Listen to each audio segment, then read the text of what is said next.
If you've been thinking that the White House could use at least one more oddball these days, then let us introduce you to Donald Trump's aide, Natalie Harp. She slept in a locker room because her regular sleeping quarters were too far away from number 47. She's shown up late at night in areas reserved for Trump's family. She even claims that Trump saved her life. I wouldn't be alive today if it wasn't for you. It's clear she's devoted to the president. Some people might even use the word obsessed. The way insiders talk about her, it sounds like she's the kitty to Trump's George Sr. So what does any of that have to do with Melania? Well, if you haven't read between the lines by now, we'll spell it out. She's a little too close to Trump for marital comfort, if you catch our drift.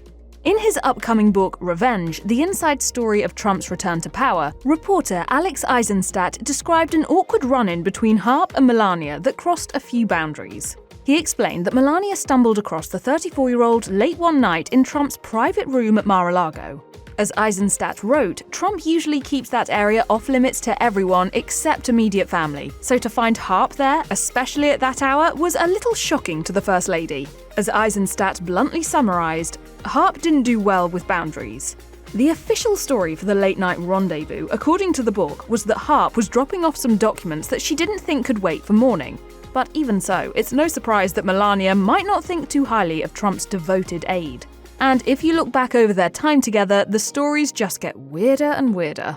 It all started in 2019, when Harp sung Donald's praises on Fox and Friends, claiming that his signing of the Right to Try Act into law saved her after her bone cancer diagnosis. Donald then invited her to speak at the Faith and Freedom Coalition's Road to Majority conference and gave her a glowing introduction. She lit up the television screen like very few people I've ever seen do it. This feeling was clearly mutual, and since then, Harp has reportedly fought to stay as close to the president as possible.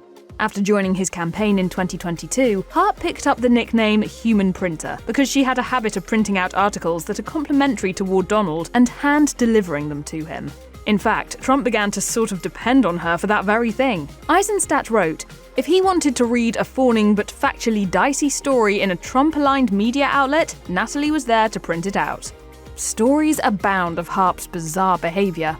Like we mentioned, she reportedly once lived in a locker room at his golf club for an entire summer when she deemed her accommodation too far from where he was staying.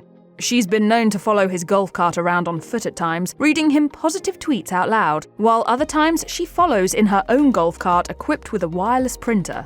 And in 2024, multiple outlets reported on a series of personal letters she'd written to the then presidential hopeful, penning in one, "You are all that matters to me. I want to bring you joy, to feel like we can get through a day without ever having to talk work."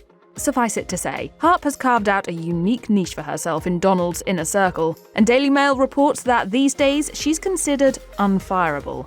My Good Samaritan, President Donald J. Trump! That's plenty of reason for Melania to gripe about the ever-present aide, but Harp has even given the Secret Service more than a few headaches. The Cut reported that the closer she grew to the president, the more of a danger it was causing for both her and Trump. It sounds like Melania might not be alone in wanting Harp out of the inner circle.